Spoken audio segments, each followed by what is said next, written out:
The People Outside. Part 1. The Wolverines against the champions. We've just won our first annual game. Me and my friend Max, we were jumping up and down. My mom was happy. My sister was sitting there on her phone. And my dad and my Uncle Gerald, they were just sitting on the sideline. My Uncle Gerald's a cop, by the way.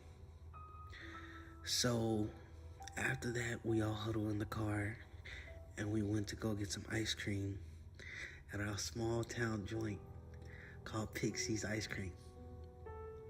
It's actually the best in town. I always get the strawberry kind or the ones with sprinkles on it. So when I get home, I take off all of my baseball clothes. I throw my bat in the corner. I put my trophy on the dresser and I hop straight on my game. Now, I've always played a game called Narc or Saints Row. Now, around this time, it was at least 2013, so we were still playing Xbox 360 games. And of course, I was on Xbox Live with Max, and I was beating his butt in the game, actually. So, a little bit time after, I kind of get tired, and of course, I stay on my phone for a little bit, then I fall asleep. Some time go by and I wake up from a nap, and now it's about 2 in the morning. As I go downstairs, I see a news broadcast on, and I see my family huddled around the TV looking at it. I walk over, wiping my eyes, and I ask my parents what's going on, and they tell me shh, and to look at the TV. My sister's on the couch looking worried, and my mom and dad sitting on the couch looking worried, and the dog's laying right in front of the TV. With all of us looking, the TV starts. To stay safe, you will need to follow these 3 steps. Whatever you do, do not go outside. Close your curtains. If you have any alternative ways of blocking your windows, please do so. If for any reason you have decided not to follow the 3 steps, make sure not to look at the eyes. If you meet eye contact with them, even for a split second, then there is no hope. Please refrain from coming into physical contact with anyone infected. You will become like them. If you are in possession of a firearm, please do not hesitate to arm yourself. Do not go outside and make sure not to look at the eyes. And remember, there is no hope. Just at that second, all of the lights cut off. All of us looking at each other worried. My dad tells us to calm down and it'll be fine. He goes in the kitchen, opens the drawer, and gets a flashlight out.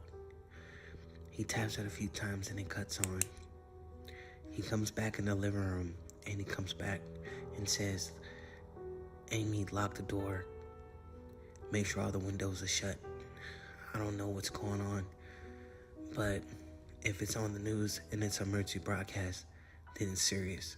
So Amy locks the door and he goes and lights a match and he lights a candle.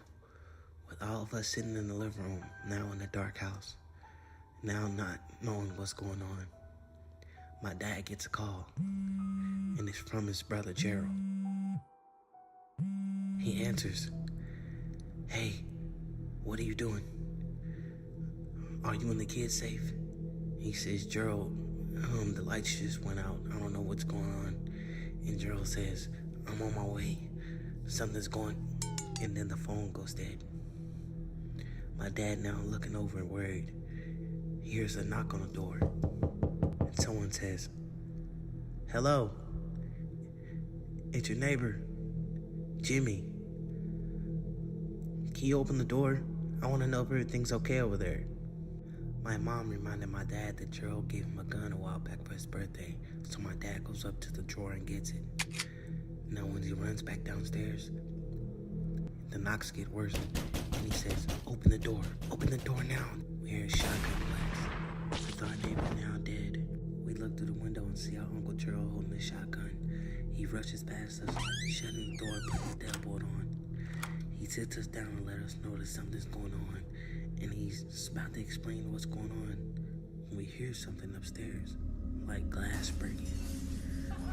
All worried now. Uncle Gerald tells us to get in the corner, and we're all holding each other, and he stands there, holding a shotgun towards the upstairs. Part 2 next.